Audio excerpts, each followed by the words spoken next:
Selamat mendengarkan podcast ini.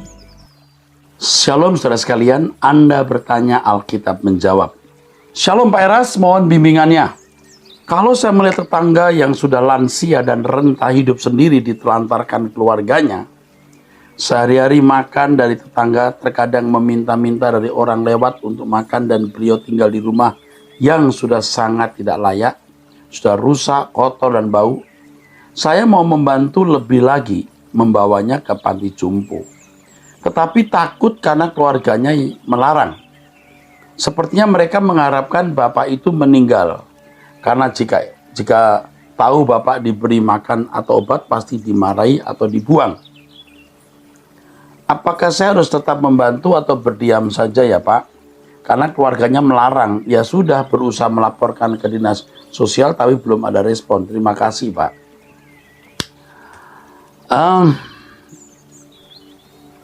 Yang bertanya ini, Anda sangat berbakat masuk surga.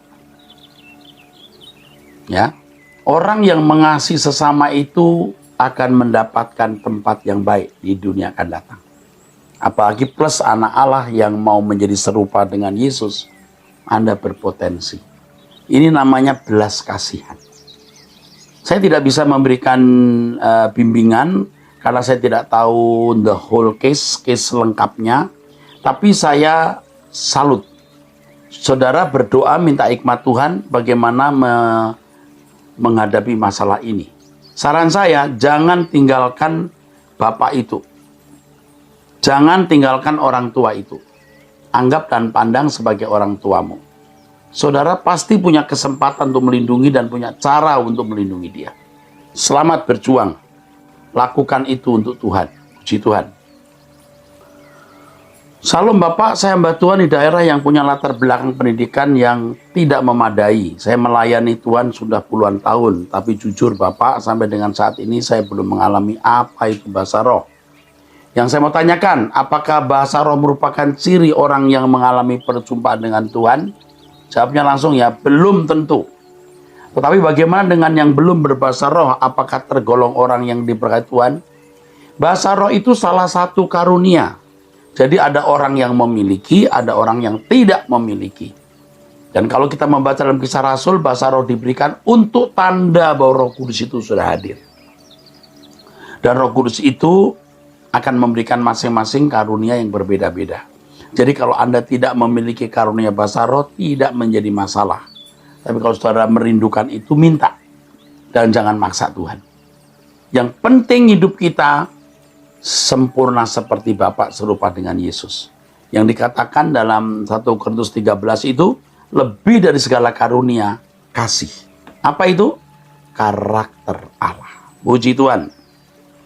Pak, dalam Yohanes pasal 20 ayat 17, kata Yesus kepada Maria Magdalena, janganlah engkau memegang aku, sebab aku belum pergi kepada Bapa. Sedang dalam Yohanes 20 ayat 27 kemudian ia berkata kepada Thomas, taruhlah jarimu di sini. Dan taruhlah jarimu di sini. Begitu saudaraku. Yohanes 20 ayat 17 ketika Yesus berkata jangan memegang aku, itu dalam bahasa aslinya antomai. Artinya jangan hold. Jangan memegangi, jangan menahan aku. Ya, biasalah wanita ingin supaya Yesus tidak lagi pergi kemana-mana. Ayo bersama kami terus. Tidak, aku harus menghadap Bapa. Aku belum menghadap Bapa. Jadi aku belum bisa menjemput kamu dan belum bisa membawa kamu ke tempatku di mana aku ada, kamu ada. Sedangkan Yohanes 20 ayat 27 dia berkata kepada Thomas, taruhlah jarimu. Dalam bahasa aslinya vero, menyentuh, hanya menyentuh, tapi bukan menggenggam, hold, bukan menahan, begitu. Jadi harus tahu bahasa aslinya, oke? Jangan menahan aku artinya jangan menahan aku, dan memegang aku artinya jangan menahan aku, antomai. Kalau kepada Thomas, sentuh ini, vero. Amin. Terima kasih. Salam Pak Erastus.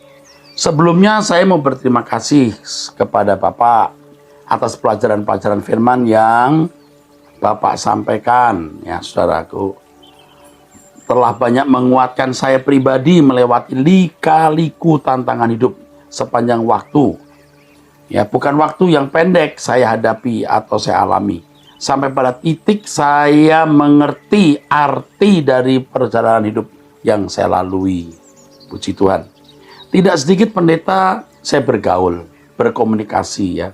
Tidak sedikit dengan pendeta saya bergaul dan berkomunikasi ketika masa-masa sulit saya jalani. Tetapi pada akhirnya saya berjumpa Bapak lewat melalui pelajaran-pelajaran firman yang Bapak sampaikan. Saya menyadari ada yang berubah dari cara berpikir saya meskipun belum maksimal. Sehingga suatu waktu saya dibilang radikal oleh suami saya. Juga dianjurkan jangan terlalu radikal. Tetapi saya tetap pada prinsip keyakinan yang saya dapatkan pelajaran-pelajaran firman melalui Bapak. Melalui ini saya mohon pencerahan lebih lagi tentang anggota masyarakat dan anggota keluarga kerajaan Allah di dunia akan datang dan atau langit baru bumi baru. Yang sering Bapak ungkapkan di dalam khotbah pelajaran di firman. Sesama Kristiani hanya berbeda denominasi, gereja tidak mempercayai tentang pemisahan perbedaan tersebut. Yang mereka percaya semua, orang percaya maupun non percaya akan menjadi satu bagian warga kerajaan surga. Tanpa ada golongan, masyarakat, dan keluarga kerajaan Allah. Terima kasih Pak. Waduh saudara, kepada ibu ini saya beritahu ya, saya akan mengkhotbahkan mengenai surga di Ekumene Bible Course. Nah nanti akan saya kupas di situ. Pokoknya ada anggota keluarga kerajaan, ada anggota masyarakat. Ini pasti. Alkitab jelas menunjukkan. Nanti kita akan pelajari di pembahasan mengenai surga. Ikuti ya, Ekumene Bible Course. Usahakan saudara bisa menjadi anggota. Jadi bukan hanya mengikuti melalui Truth ID. Sebab kalau saudara hanya mengikuti melalui Truth ID, saudara hanya bisa mendapatkan sekali seminar, sekali pelajaran. Setelah itu saudara akan kehilangan. Kenapa? Karena setelah saudara mengikuti, maka tidak akan muncul lagi di YouTube untuk umum. Tapi harus mendapatkan link untuk bisa belajar ulang. Lagi pula untuk peserta Ekumene Bible Course, saudara akan memiliki waktu tatap muka dengan saya melalui Zoom atau live meeting. Atau melalui Zoom webinar. Oke, makasih ya. Oke Ibu. Salam Pak Era, sebelum bertanya saya ingin mengucapkan terima kasih kepada Pak Era. Saya menjadi Kristen semenjak sudah sangat lama. Tapi baru benar-benar mengenal Tuhan dengan benar semenjak mendengar khotbah Pak Eras secara rutin dalam beberapa tahun belakangan ini. Untuk itu saya sangat mengucap syukur atas berkat kebenaran firman Tuhan lewat khotbah Pak Eras. Pertanyaan saya adalah, bagaimana cara membawa anak kita agar sungguh-sungguh kepada Tuhan?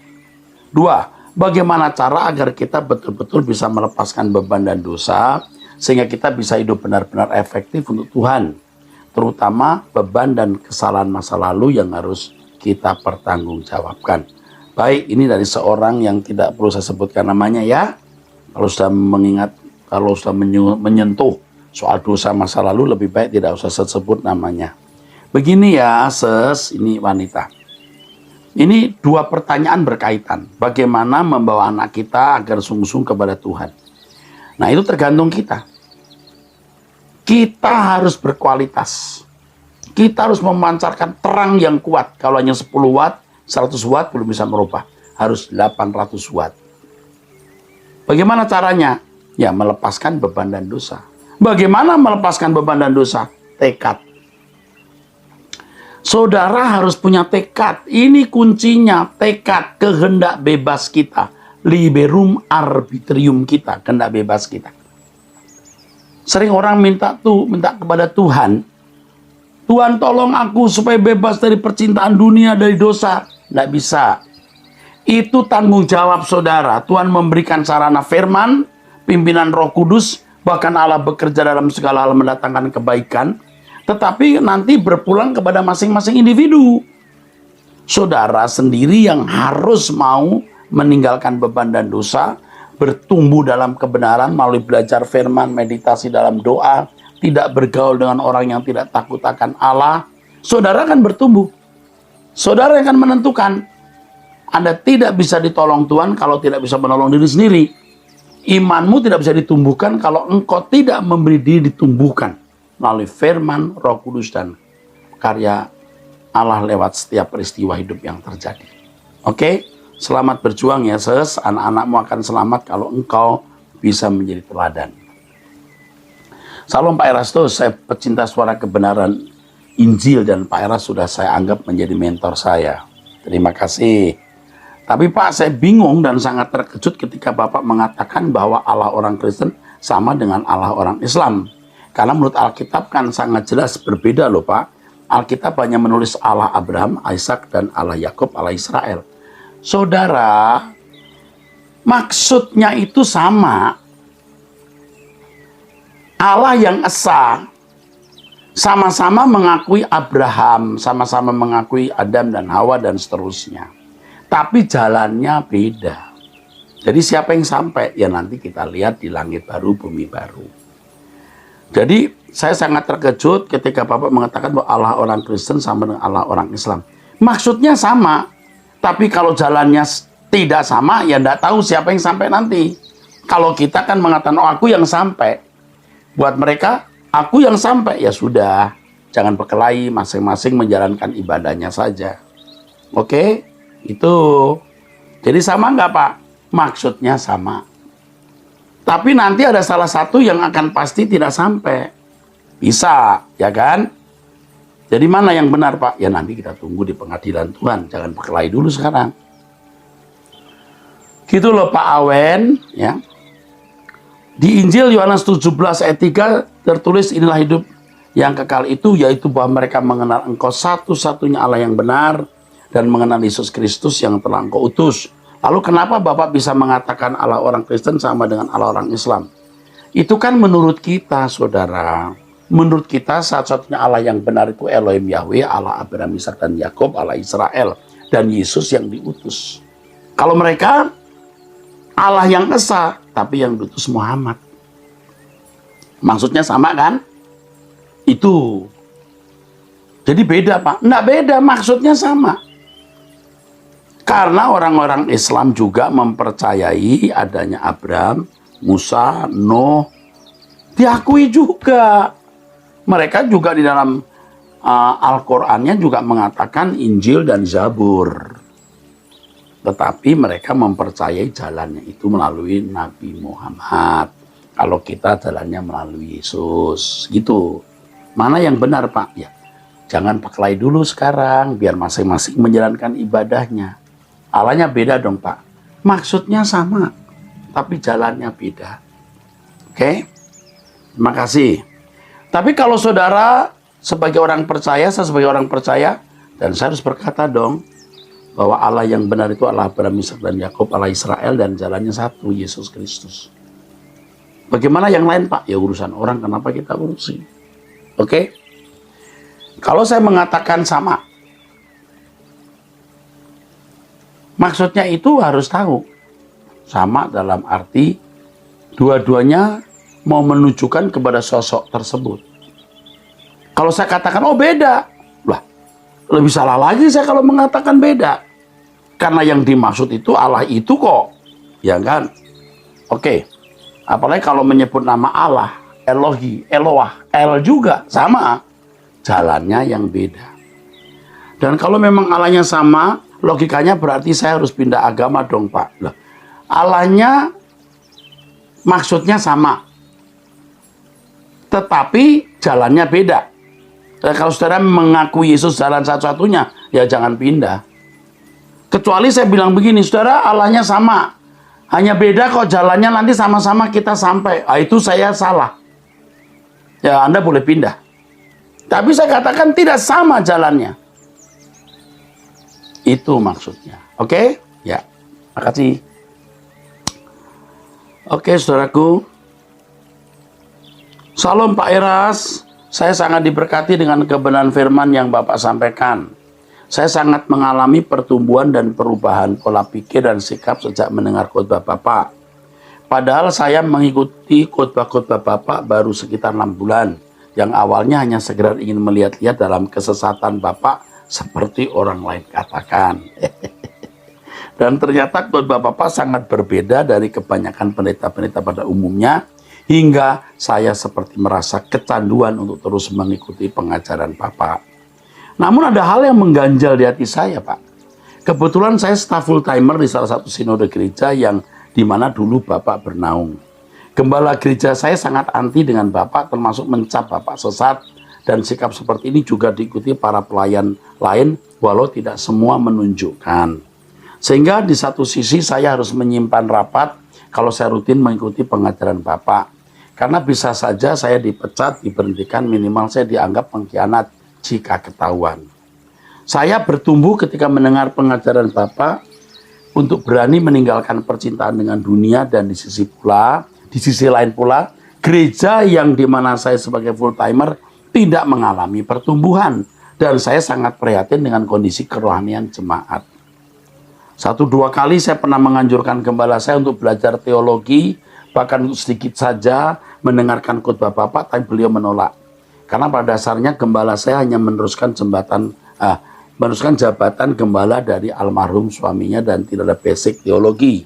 Tapi dia beralasan sudah cukup umur untuk belajar dan merasa puas dengan kondisi yang ada.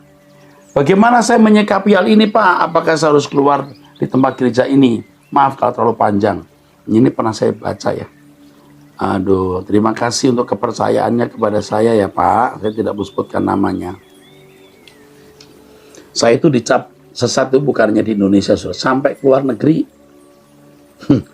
Pada bulan Maret tahun ini, sebelum COVID, saudara, baru mau ada COVID, saya ke Malaysia. Di Malaysia itu sampai ya, satu perhimpunan gereja-gereja itu sepakat tidak menerima saya karena dianggap sesat. Ya, saya tidak tahu. Ini kabar burung ya, ada surat dari Jakarta siapa yang mengatakan jangan terima orang ini sesat. Sampai begitu, saudara. Jadi gedung besar yang disewa untuk KKR atau untuk seminar hanya didatangi yang dikunjungi sekitar 25% atau 30% atau 20%. Aduh, sedih sekali. Saya terus terang juga menjadi syok, saudara. Aduh, kok begini ya. Tetapi itu yang membuat saya koreksi diri.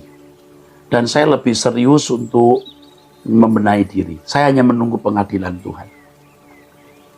Bagaimana saya bisa dikatakan sesat? Seperti dari Bapak ini, dulu satu sinode dengan saya. Saya ini dari gereja yang pada waktu itu saya sudah menjadi dosen, pengajar, ketua, rektor, ketua yayasan selama puluhan tahun. Dan saya kira mahasiswa-mahasiswa saya tahu saya bukan dosen abal-abal atau ecek-ecek. Ya, dalam prestasi akademi saya juga nilai saya baik. Sampai pada prestasi saya untuk meraih gelar doktor, saya mendapatkan indeks prestasi summa cum laude. Semua A+. Ya. Dan saya menjadi anggota namanya MPL, itu majelis ya. Kalau di negara itu seperti MPR-nya gitu, saudara. Saya itu 4-5 periode. Tidak pernah ganti. Mewakili Jakarta. Pasti jelas kredibilitas saya selama puluhan tahun. Jadi sudah 40 tahun kira-kira di gereja ini sejak remaja. Dan selama itu tidak ada orang bilang saya sesat. Kok mendadak saya ada satu dan lain hal harus membangun sinode GSKI lalu tiba-tiba menjadi sesat, saudara. Ya, saudara bisa menilai lah. Apalagi yang menilai ini orang tidak pernah sekolah. Bagaimana bisa? Tetapi kita teduh, kita tenang, nggak apa-apa. Ya jangan kita tambah marah, nanti kita jadi ribut, kita nggak apa-apa. Ya oke. Jadi saudaraku, kalau Bapak ini ya bersetialah di situ, jadi berkat di situ. Jangan sebut-sebut nama saya dulu, tetapi khotbahkan kebenaran. Ya, jangan tinggalkan gereja itu dulu, jangan sebut-sebut nama saya, jadi berkat di tempat itu. Nah, Bapak Ibu yang dari sejak episode 1 ini episode 30 sering mendengar ya pernyataan orang, saya diubahkan, banyak. Dan ini bukan satu, ada yang lain yang berkali-kali mengatakan, sudah beberapa kali mengatakan, saya mendengarkan khotbah Pak Era sebab saya dengar Pak Era sesat, ternyata malah mengubah hidup. Nah, itu bagus kan? Jadi bagus juga saya dipromosikan, ya, puji Tuhan. Oke, enggak apa-apa. Oke. Shalom Pak Eras, saya dari Medan. Sebelumnya saya bertanya, saya sangat berterima kasih buat khotbah Bapak yang sangat memberkati. Sudah 2 tahun saya masuk ke GSKI Medan. Pertanyaan saya sangat pribadi, Pak. Nah, ini pribadi bagaimana saya mau membacanya ya, saudaraku. Jadi sebaiknya tidak saya baca saja yang ini. Nanti saya belum membaca ini, terus terang, saudara.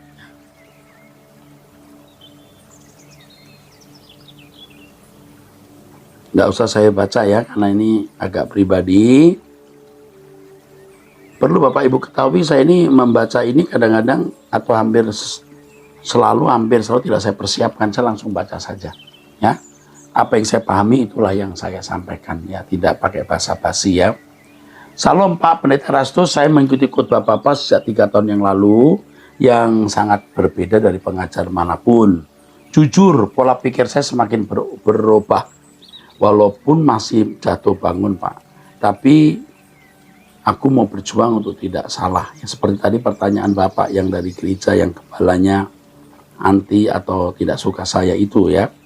Dan tadi dia bilang bahwa sedih lihat jemaat tidak berkembang. Iyalah, gimana berkembang kalau kita masih percintaan dunia. Kita nggak boleh cinta dunia lagi ya. Salam Pak Pendeta Rastus ini. Ini sama ini. Mau berjuang, pola pikir berubah. Dan saya mau bertanya, orang tua saya sudah bercerai 8 tahun lalu. Saya putus sekolah di SD dan sekarang saya hanya bertani. Jangan pakai hanya kali ya, bertani itu bagus. Dan jujur saya kepahitan terhadap orang tua saya. Tapi saya juga tidak mau jadi anak durhaka. Dan saya harus bersikap bagaimana Pak? Dan jujur saya diubahkan oleh pengajaran Bapak Pendeta. Terima kasih Pak, boleh Bapak telah memikul pekerjaan Tuhan yang besar ini. Kiranya dibukakan kebenaran dan menjadi penggubah. Terima kasih Pak ya, dari Manado. Kalau Bapak ngikutin khotbah saya, Bapak akan tidak mengalami kesulitan untuk mengampuni orang tua. Bahkan menjadi kebanggaan dan kehormatan kalau kita memikul beban orang tua dari tua mereka, walaupun mereka tidak memuaskan, tidak menyenangkan kita. Kita melakukan itu untuk Tuhan, demi Tuhan, bagi Tuhan. Dan nanti Bapak waktu meninggal, dapat kemuliaan bersama Yesus. Jadi jangan pahit lagi, ampuni orang tua. Kalau Bapak tidak mengalami ini, atau saudara tidak mengalami kepahitan ini, belum tentu saudara bisa menangkap firman yang saya sampaikan. Kalau orang hidupnya nyaman, limpah, orang tua baik, ya, ekonomi baik, usaha maju, mendengar khotbah saya nggak nangkep, atau nggak mau. Tapi saudara dengan keadaan ini memiliki hati yang siap menerima taburan firman. Jadi keadaan masa lalu itu kondusif itu suasana yang mendukung terlaksananya maksud tujuan tertentu yang baik. Jadi dengan kondisi ini saudara bisa mendengar firman Tuhan. Tidak masalah sekolah banyak SD, tidak masalah jadi petani, tetapi memiliki karakter Kristus yang membuat kita dimuliakan bersama Tuhan. Belajar mengampuni orang tua dan menerima mereka kembali, membela mereka kembali, itu yang baru indah. Puji Tuhan. Selamat berjuang Pak. Amin.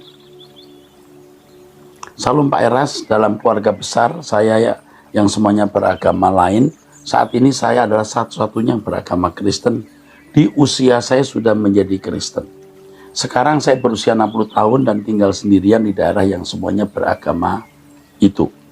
Yang menjadi pertanyaan saya adalah, bila nanti sudah waktunya saya dipanggil pulang ke rumah Bapak, misal nanti jasad saya dikuburkan menurut adat mereka, agama itu, apakah itu diperbolehkan? Tidak masalah. Kalau sudah meninggal itu saudara mau dikubur pakai cara apa juga tidak masalah ya. Mau dikubur, mau dikremasi, tidak masalah. Jangan pikirkan itu ya. Amin. Jangan pikirkan itu. Tapi kalau saudara ada yang punya kesulitan mengenai penguburan, hubungi saja Gereja Suara Kebenaran Injil. Pasti bela saudara. Pasti kami bantu. Oke, puji Tuhan.